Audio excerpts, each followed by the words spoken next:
से बोलिए राधे राधे। प्यारे भक्तों, आज से मार्गशीर्ष मास की शुरुआत हो रही है। आप सभी भक्तों को मार्गशीर्ष मास की हार्दिक शुभकामनाएं। आज के वीडियो में आप सभी श्रवण करेंगे मार्गशीर्ष मास महात्म्य कथा अध्याय 1। मार्गशीर्ष का महीना भगवान श्री कृष्ण और माता लक्ष्मी को समर्पित माना गया है। इस महीने में माँ लक्ष्मी की विशेष पूजा की जाती है। हर गुरुवार को माँ लक्ष्मी का व्रत रखने की परंपरा है।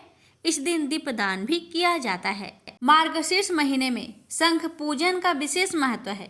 साधारण शंख को श्री कृष्ण को पांचजन्य शंख के समान समझकर उसकी पूजा करने से सुख सौभाग्य की प्राप्ति होती है।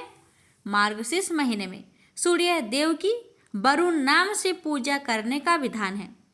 माना जाता है कि रोजाना सूर्य देव को अर्घ्य देने से शुभ फलों की प्राप्ति होती है।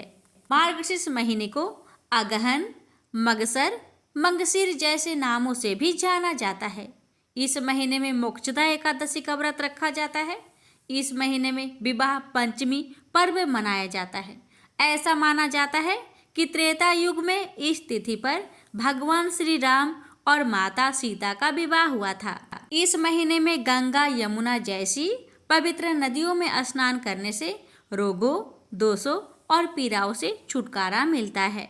जो लोग जीवन में भगवान का आशीर्वाद बनाए रखना चाहते हैं और हर संकट से छुटकारा पाना चाहते हैं, उन्हें मार्गशीर्ष के दौरान कम से कम एक बार यमुना नदी में स्नान करने अवश्य जाना चाहिए। लेकिन जिन लोगों के लिए ऐसा करना संभव नहीं है, वो लोग घर पर ही अपने स्नान के पानी में थोड़ा सा पवित्र जल मिलाकर स्नान कर ले। अगर आप संतान की चाह रखते हैं तो श्री कृष्ण की आराधना करने मात्र से आपको संतान प्राप्ति का वरदान बहुत सरलता से प्राप्त हो सकता है। मार्गशीर्ष माह में कीर्तन करने तथा शास्त्रों का पाठ करने से अमोघ फल मिलता है। इस महीने में किए गए हर तरह के मंगल कार्य विशेष फलदायी होते हैं। इस महीने में पूरे मन से श्री कृष्ण की आराधना करने से और कृष्ण भगवान की कथा श्रवण करने से चंद्रमा से अमृत तत्व की प्राप्ति होती है। इस महीने में कृष्ण मंत्र, आरती, चालीसा, श्लोक, स्तुति आदि का पाठ विशेष फलदायी होता है। इस महीने में गौ सेवा अवश्य करनी चाहिए। गाय की सेवा और उनकी उचित देखरेख करने से श्री कृष्ण भगवान प्रसन्न होते हैं। इस महीने में गाय के शुद्ध घी का दिया कृष्ण मंदिर में अवश्य जलाना चाहिए। इसके अलावा श्री कृष्ण को अपना बनाने और उनकी कृपा पाने के लिए केवल प्रेम की साधना ही पर्याप्त है। इस महीने में अगर आप पूरे प्रेम भाव से श्री कृष्ण भगवान को पुकारेंगे और उनकी कथाओं को श्रवण करेंगे तो निश्चित ही आपको इसका उचित फल प्राप्त होगा। स्कंद पुराण के अनुसार श्री कृष्ण और राधा की कृपा पाने वाले मनुष्य को मार्गशीर्ष माह में व्रत, उपवास व निरंतर भजन कीर्तन आदि करते रहना चाहिए और मार्गशीर्ष मास की महात्म कथाओं का श्रवण अवश्य करना चाहिए। इसके साथ ही शाम के समय यानी संध्या काल में श्री कृष्ण और राधा की आराधना के साथ साथ विष्णु भगवान और शिव जी के भजन कीर्तन भी अवश्य करना चाहिए। इन दिनों प्रतिदिन गीता का पाठ अवश्य करना चाहिए। इस पूरे महीने भर में मनुष्य पूरे विधि विधान से श्री कृष्ण का ध्यान, जप तप, व्रत, उपवास, मार्गशीर्ष महात्म्य कथा, साथ में श्री कृष्ण भगवान की कथाओं का श्रवण करने से समस्त मनोकामनाएं अवश्य पूरी होती है। इसलिए आप सभी कृष्ण भक्त से हमारी निवेदन है, अगर व्रत का पूर्ण फल पाना चाहते हैं तो इस कथा को पूरा अवश्य सुनिएगा। राधा रानी, श्री कृष्ण भगवान, लक्ष्मी माता, विष्णु भगवान जी, भोलेनाथ, माता पार्वती जी, गणेश जी महाराज आप सभी भक्तों की हर मनोकामना को पूर्ण करे। इसी प्रार्थना और मंगल कामना के साथ आज की कथा शुरू करते हैं। प्रेम से बोलिए श्री कृष्ण भगवान जी की जय। श्री राधा रानी के एक बार नाम लेने की कीमत क्या होता है, जानने के लिए कथा को पूरा अवश्य सुने। एक बार एक व्यक्ति था। वह एक संत जी के पास गया और कहता है कि संत जी, मेरा एक बेटा है, ना तो पूजा पाठ करता है और ना ही भगवान का नाम लेता है। आप कुछ ऐसा कीजिए कि उसका मन भगवान में लग जाए। संत जी कहते हैं, ठीक है बेटा, एक दिन तू उसे मेरे पास लेकर आ जा। अगले दिन वो व्यक्ति अपने बेटे को लेकर संत जी के पास गया। अब संत जी उसके बेटे से कहते हैं, बेटा बोल राधे राधे। बेटा कहता है, मैं क्यों कहूँ? संत जी कहते हैं, बेटा बोल राधे राधे। वो इसी तरह से मना करता रहा और अंत तक उसने यही कहा कि मैं क्यों कहूँ राधे राधे।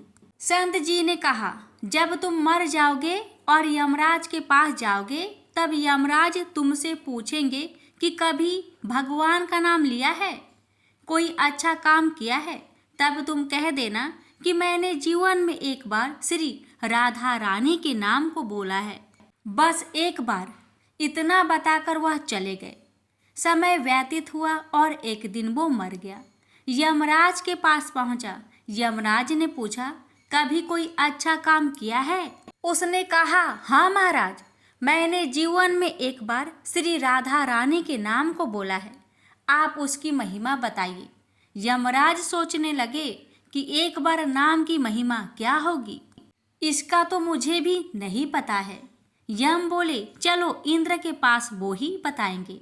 तो वो व्यक्ति बोला, मैं ऐसे नहीं जाऊंगा, पहले पालकी लेकर आओ, उसमें बैठकर जाऊंगा। यमराज ने सोचा, ये बड़ी मुसीबत है। फिर भी पालकी मंगवाई गई और उसे बैठाया। कहार लग गए। वो बोला, यमराज जी, सबसे आगे वाले कहार को हटाकर उसकी जगह आप लग जाइए। यमराज जी ने ऐसा ही किया। फिर सब मिलकर इंद्र के पास पहुंचे और बोले कि एक बार श्री राधा रानी के नाम लेने की महिमा क्या है?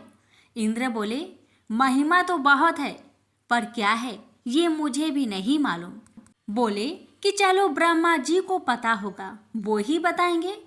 वो व्यक्ति बोला, इंद्र जी, ऐसा है, दूसरे कहार को हटाकर आप यमराज जी के साथ मेरी पालकी उठाइए। अब एक और यमराज जी पालकी उठा रहे हैं और दूसरी तरफ इंद्र लगे हुए हैं। पहुंचे ब्रह्मा जी के पास। ब्रह्मा जी ने सोचा कि ऐसा कौन सा प्राणी ब्रह्मलोक में आ रहा है जो स्वयं इंद्र और यमराज पालकी उठाकर ला रहे हैं। ब्रह्मा के पास पहुंचे।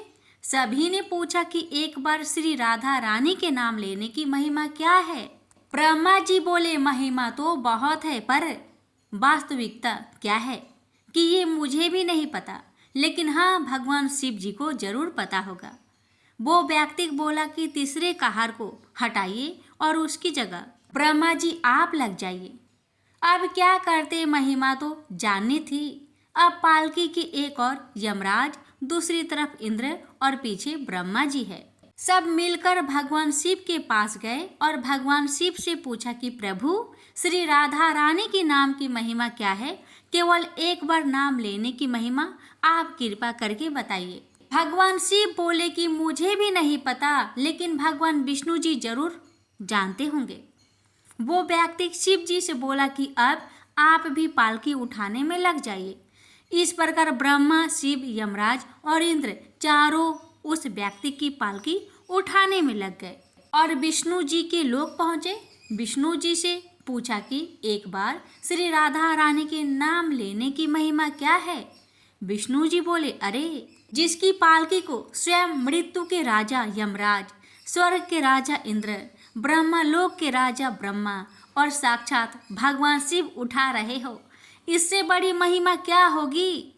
जब सिर्फ एक बार श्री राधा रानी का नाम लेने के कारण आपने इसको पालकी में उठा ही लिया है, तो अब ये मेरी गोद में बैठने का अधिकारी हो गया है। भगवान श्री कृष्ण ने स्वयं कहा है कि जो केवल रा बोलते हैं तो मैं सब काम छोड़ खड़ा हो जाता हूँ, और जैसे ही कोई धा शब्द का उच्चारण करता है तो मैं उसकी ओर दौड़ लगाकर उसे अपनी गोद में भर लेता हूँ। तो प्यारे भक्तों, मिलकर बोलिए राधे राधे। अब आइए प्यारे भक्तों, हम श्रवण करते हैं मार्गशीर्ष मास महात्म्य कथा अध्याय 1। आप सभी कृष्ण भक्त से हमारी निवेदन है कि कथा को श्रवण करने के बाद कमेंट बॉक्स में राधे राधे अवश्य लिखें। श्री सूत जी नैमिष क्षेत्र निवासी समस्त ऋषि वृंद से बोले कि हे ऋषि वृंद, प्राणियों के जगत अन्नदाता, भुक्ति और मुक्ति के दाता तथा वासुदेव जी के पुत्र श्री कृष्ण जी के चरण कमलों के मैं वंदना करता हूँ। श्वेत दीप में सुख से युक्त लक्ष्मी के पति पिता श्री विष्णु भगवान को नमस्कार करता हूँ। चतुर्थ भुजाधारी ब्रह्मा जी विष्णु भगवान से बोले कि हे ऋषिकेश, जगत के पालना करने वाले, पवित्र श्रवण कीर्तन वाले, हे देवेश, हे सर्वज्ञ, हे सभी प्राणियों के दाता, मैं आपसे कुछ जानना चाहता हूँ, उसे आप बतलाने की कृपा करें। आपने पहले कहा था कि मैं मासों में मार्गशीर्ष मास हूँ, इसलिए मैं उस मार्गशीर्ष मास का महात्म्य आपसे जानना चाहता हूँ। हे रमापते, मार्गशीर्ष मास के देवता कौन हैं? दान क्या है? स्नान किस प्रकार किया जाता है और इसकी विधि क्या है? मार्गशीर्ष मास में क्या करना चाहिए? भोजन क्या करना चाहिए? पूजन, ध्यान, मंत्र जप करने का क्या विधान है? हे अच्युत, यह सभी मुझे बतलाने की कृपा करे। श्री विष्णु भगवान ब्रह्मा जी से बोले, हे ब्राह्मण, आपने संपूर्ण लोकों की भलाई के लिए बहुत अच्छा प्रश्न किया है, जिसको करने से समस्त कार्य करने का फल प्राप्त होता है। हे सूत, समस्त यज्ञ करने से जो पुण्य मिलता है और सभी तीर्थों से जो फल की प्राप्ति होती है, उसी फल की भांति मार्गशीर्ष मास के व्रत करने से होती है। हे पुत्र, तुला दान करने पर मनुष्य को जो फल प्राप्त होता है, उसी फल के भांति केवल मार्गशीर्ष मास का महात्म्य का पाठ करने से हो जाती है। यज्ञ, वेदाध्ययन, दान आदि तीर्थों में स्नान और संन्यास तथा योग जैसे उपाय करने पर भी मैं मनुष्य के बस में नहीं हो सकता हूँ। अगर यही उपाय मार्गशीर्ष मास में स्नान, दान, पूजन, ध्यान, मौन जप आदि करने पर मैं मनुष्य पर प्रसन्न हो जाता हूँ, इसी तरह से अन्य मास में यह उपाय करने पर वांछित फल नहीं मिल पाता है। मैंने तुमसे यह गुप्त बात कही है। सर्वत्र निवास करने वाले देवताओं ने मार्गशीर्ष मास में मेरे प्राप्ति के कारण जानकर अन्य धर्म आदि अपनाने से इस मार्गशीर्ष मास को गुप्त कर दिया है। जो मनुष्य मेरी भक्ति से परायण है और जो कोई पुण्य कर्म को करता है, उसे वांछित फल प्राप्त करने हेतु मार्गशीर्ष मास में अवश्य ही भक्ति व पुण्य कर्म करने चाहिए। जो मनुष्य मार्गशीर्ष मास का व्रत नहीं करते हैं, उनको पाप रूप समझना चाहिए, क्योंकि वे कलयुग से अत्यंत प्रसन्न हो रहे हैं। हे वत्स, 8 महीनों में स्नान, दान, पूजन, व्रत आदि करने से मनोवांछित फल मनुष्य को सूर्य जब मकर राशि में माघ मास में आने पर प्राप्त होता है। माघ मास की अपेक्षा 100 गुना अधिक फल वैशाख मास में व्रत करने से मिलता है और वैशाख मास में पुण्य कर्म करने से 1000 गुना अधिक फल उसी भांति तुला राशि में सूर्य आने पर कार्तिक मास में व्रत करने से होता है। कार्तिक मास में व्रत करने की अपेक्षा कोटि गुना अधिक फल वृश्चिक राशि में सूर्य आने पर मिलता है। इस कारण मार्गशीर्ष मास समस्त मासों में श्रेष्ठ माना गया है और मुझको यह मास सर्वदा प्रिय है। जो मनुष्य मार्गशीर्ष मास में प्रातः काल उठकर विधि विधान से स्नान करता है, मैं प्रसन्न होकर उसके हृदय में निवास करता हूँ। जो भी इस विषय पर इस कथनाक को कहता है, जो तुम सुनो, जो पृथ्वी तल में नंदगोप नामक प्रसिद्ध महात्मा हुआ, उस गोप को परम सुंदर गोकुल में हजारों कन्याएं हुई। हे अनंगे, मेरे रूप में उन कन्याओं का चित्त मोहित हो गया। तब मैंने उन कन्याओं को मार्गशीर्ष मास में स्नान करने के लिए कहा। मेरे कहने पर उन कन्याओं ने विधि पूर्वक प्रातः काल स्नान किया। फिर कन्याओं ने पूजन करके हविष्यान्न भोजन किया और नमस्कार किया। हे अनंग, इस प्रकार विधि विधान से व्रत करने पर मैं प्रसन्न हो गया। मैंने प्रसन्न होकर उन कन्याओं को वर के रूप में अपनी आत्मा दे दिया। इसलिए मनुष्य को चाहिए कि यथा विधि मार्गशीर्ष मास में पुण्य कर्म करने चाहिए। पर मार्गशीर्ष मास की प्रथम अध्याय समाप्त हुआ।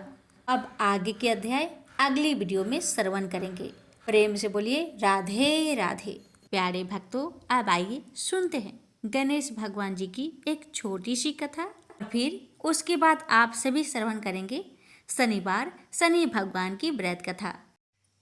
एक समय एक मेढक व मेढकी का जोड़ा था।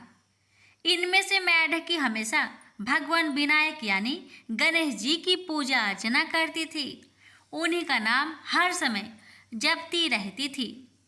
यह देखकर मेढक को गुस्सा आता।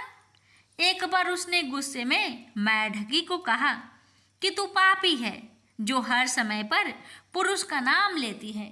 इस पाप को करना बंद कर। धमकी भी दी, यदि आज के बाद विनायक जी का नाम लिया तो वह उसका सिर फोड़ देगा। कथा के अनुसार मेढकी इस बात से गणेश जी उससे नाराज हो जाते हैं। इसके बाद एक दिन राजा की एक दासी आती है और दोनों मेढक मेढकी जिस पानी में रहते हैं उसे एक पात्र में डालकर ले जाती है, जहां वह उस पानी को चूल्हे पर चढ़ा देती है। तभी मेढकी तो भगवान गणेश का नाम लेने से उबलते पानी में भी कष्ट नहीं पाती, लेकिन मेढक दर्द से करा उठता है। गर्म पानी में भी जब वह मेढकी को बिना कष्ट के देखता है तो वह उससे इसका कारण पूछता है। इस पर वह गणेश जी को ही उसका संकट दूर करने वाला बताते हुए मेढक को भी ऐसा ही करने को कहती है। ये सुन जान बचाने के लिए मेढक गणेश जी का नाम लेने लगता है। इससे गणेश जी प्रसन्न हो जाते हैं। कुछ देर में ही दो सांड लड़ते हुए वहां पहुंचते हैं और चूल्हे पर चढ़े पानी के पात्र को गिरा देते हैं, जिससे मेढक व मेढकी दोनों उस संकट से मुक्त होकर नदी की पाल में गिर जाते हैं। कथा के अंत में सबके साथ ये कहा जाता है कि गणेश जी महाराज ने जिस तरह मेढक व मेढकी का संकट दूर किया, वैसे ही वे सबका कष्ट दूर करे। शनिवार व्रत कथा। एक समय स्वर्गलोक में सबसे बड़ा कौन के प्रश्न पर 9 ग्रहों में वाद विवाद हो गया। विवाद इतना बढ़ा कि परस्पर भयंकर युद्ध की स्थिति बन गई।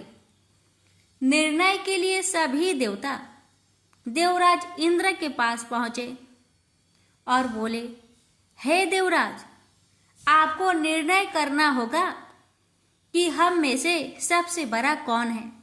देवताओं का प्रश्न सुनकर देवराज इंद्र उलझन में पड़ गए।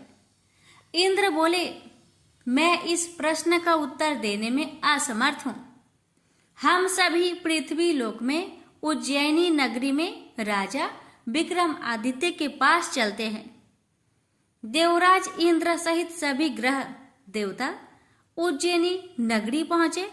महल में पहुंचकर जब देवताओं ने उनसे अपना प्रश्न पूछा तो राजा विक्रमादित्य भी कुछ देर के लिए परेशान हो उठे, क्योंकि सभी देवता अपनी अपनी शक्तियों के कारण महान थे। किसी को भी छोटा या बड़ा कह देने से उनके क्रोध के प्रकोप से भयंकर हानि पहुंच सकती थी। अचानक राजा विक्रमादित्य को एक उपाय सूझा और उन्होंने विभिन्न धातुओं स्वर्ण, रजत, चांदी, कांसा, ताम्र यानी तांबा, सीसा, रांगा, जस्ता, अबरक व लोहे के 9 आसन बनवाए। धातुओं के गुणों के अनुसार सभी आसनों को एक दूसरे के पीछे रखवाकर उन्होंने देवताओं को अपने अपने सिंहासन पर बैठने के लिए कहा। देवताओं के बैठने के बाद राजा विक्रमादित्य ने कहा, आपका निर्णय तो स्वयं हो गया। जो सबसे पहले सिंहासन पर विराजमान है वही सबसे बड़ा है। राजा विक्रमादित्य के निर्णय को सुनकर शनि देवता ने सबसे पीछे आसन पर बैठने के कारण अपने को छोटा जानकर क्रोधित होकर कहा, राजा विक्रमादित्य, तुमने मुझे सबसे पीछे बैठाकर मेरा अपमान किया है। तुम मेरी शक्तियों से परिचित नहीं हो, मैं तुम्हारा सर्वनाश कर दूंगा। शनि ने कहा, सूर्य एक राशि पर 1 महीने, चंद्रमा 2.25 दिन, मंगल 1.5 महीने, बुध और शुक्र 1 महीने, बृहस्पति 13 महीने रहते हैं, लेकिन मैं किसी राशि पर 7.5 वर्ष 7.5 तक रहता हूँ। बड़े बड़े देवताओं को मैंने अपने प्रकोप से पीड़ित किया है। राम को 7.5 के कारण ही वन में जाकर रहना पड़ा और रावण को 7.5 के कारण ही युद्ध में मृत्यु का शिकार बनना पड़ा। राजा, तू भी मेरे प्रकोप से नहीं बच सकेगा। इसके बाद अन्य ग्रहों के देवता तो प्रसन्नता के साथ चले गए, परंतु शनिदेव बड़े क्रोध के साथ वहां से विदा हुए। राजा विक्रमादित्य पहले की तरह ही न्याय करते रहे। अन्य राज्यों में सभी स्त्री पुरुष बहुत आनंद से जीवन यापन कर रहे थे। कुछ दिन ऐसे ही बीत गए। उधर शनि देवता अपने अपमान को भूले नहीं थे। विक्रम आदित्य से बदला लेने के लिए एक दिन शनिदेव ने घोड़े के व्यापारी का रूप धारण किया और बहुत से घोड़े के साथ उज्जैनी नगरी पहुंचे। राजा विक्रमादित्य ने राज्य में किसी घोड़े के व्यापारी की आने के समाचार सुना तो अपने अश्वपाल को कुछ घोड़े खरीदने के लिए भेजा। घोड़े बहुत कीमती थे। अश्वपाल ने जब वापस लौटकर इस संबंध में बताया तो राजा विक्रमादित्य ने स्वयं आकर एक सुंदर व शक्तिशाली घोड़े को पसंद किया। घोड़े की चाल देखने के लिए राजा उस घोड़े पर सवार हुए तो वह घोड़ा बिजली की गति से दौड़ पड़ा। तेजी से दौड़ता घोड़ा राजा को दूर एक जंगल में ले गया और फिर राजा को वहां गिराकर जंगल में कहीं गायब हो गया। राजा अपने नगर को लौटने के लिए जंगल में भटकने लगा, लेकिन उन्हें लौटने का कोई रास्ता नहीं मिला। राजा को भूख प्यास लगाई। बहुत घूमने पर उसे एक चरवाहा मिला। राजा ने उससे पानी मांगा। पानी पीकर राजा ने उस चरवाहे को अपनी अंगूठी दे दी। फिर उससे रास्ता पूछकर वह जंगल से निकलकर पास के नगर में पहुंचा। राजा ने एक सेठ की दुकान पर बैठकर कुछ देर आराम किया। उस सेठ ने राजा से बातचीत की तो राजा ने उसे बताया कि मैं उज्जैनी नगरी से आया हूँ। राजा के कुछ देर दुकान पर बैठने से सेठ जी की बहुत बिक्री हुई। सेठ ने राजा को बहुत भाग्यवान समझा और खुश होकर उसे अपने घर भोजन के लिए ले गया। सेठ के घर में सोने का एक हार खूंटी पर लटका हुआ था। राजा को उस कमरे में छोड़कर सेठ कुछ देर के लिए बाहर गया। तभी एक आश्चर्यजनक घटना घटी। राजा के देखते देखते सोने के उस हार को खूंटी निकल गई। सेठ ने कमरे में लौटकर हार को गायब देखा तो चोरी का संदेह राजा पर ही किया, क्योंकि उस कमरे में राजा ही अकेला बैठा था। सेठ ने अपने नौकरों से कहा कि इस परदेशी को रस्सियों से बांधकर नगर के राजा के पास ले चलो। राजा ने विक्रमादित्य से हार के बारे में पूछा तो उसने बताया कि उसके देखते ही देखते खूंटी ने हार को निगल लिया था। इस पर राजा ने क्रोधित होकर चोरी करने के अपराध में विक्रमादित्य के हाथ पांव कटवाने का आदेश दे दिया। राजा विक्रमादित्य के हाथ पांव काटकर उसे नगर के सड़क पर छोड़ दिया गया। कुछ दिन बाद एक तेली उसे उठाकर अपने घर ले गया और उसे अपने कोल्हू पर बैठा दिया। राजा आवाज देकर बैलों को हाँकता रहता। इस तरह तेली का बैल चलता रहा और राजा को भोजन मिलता रहा। शनि के प्रकोप की 7.5 पूरी होने पर वर्षा ऋतु आरंभ हुई। राजा विक्रमादित्य एक रात मेघ मल्हार गा रहा था कि तभी नगर के राजा की लड़की राजकुमारी मोहिनी रथ पर सवार उस तेली के घर के पास से गुजरी। उसने मेघ मल्हार सुना तो उसे बहुत अच्छा लगा और दासी को भेजकर गाने वाले को बुला लाने को कहा। दासी ने लौटकर राजकुमारी को अपंग राजा के बारे में सब कुछ बता दिया। राजकुमारी उसके मेघ मल्हार से बहुत मोहित हुई, अतः उसने सब कुछ जानकर भी अपंग राजा से विवाह करने का निश्चय कर लिया।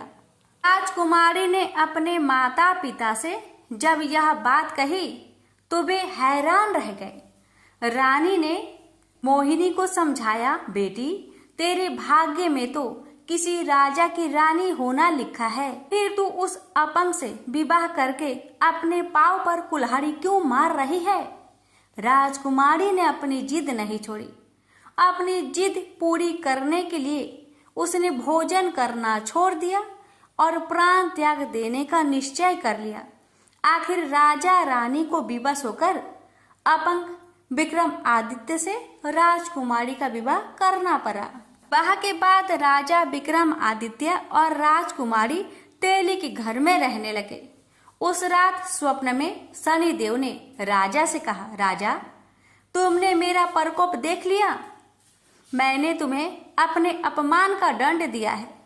राजा ने शनिदेव से क्षमा करने को कहा और प्रार्थना की, हे शनिदेव, आपने जितना दुख मुझे दिया है अन्य किसी को न देना।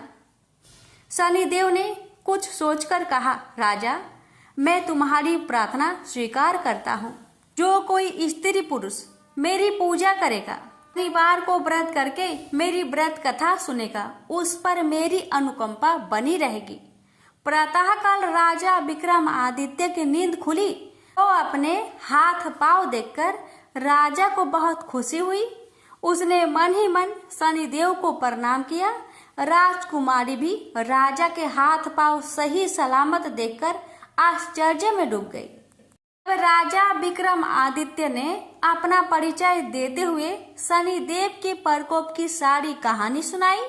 सेठ को जब इस बात का पता चला तो दौड़ता हुआ तेली के घर पहुंचा और राजा के चरणों में गिरकर क्षमा मांगने लगा। राजा ने उसे क्षमा कर दिया क्योंकि यह सब तो शनिदेव के प्रकोप के कारण हुआ था। सेठ राजा को अपने घर ले गया और उसे भोजन कराया।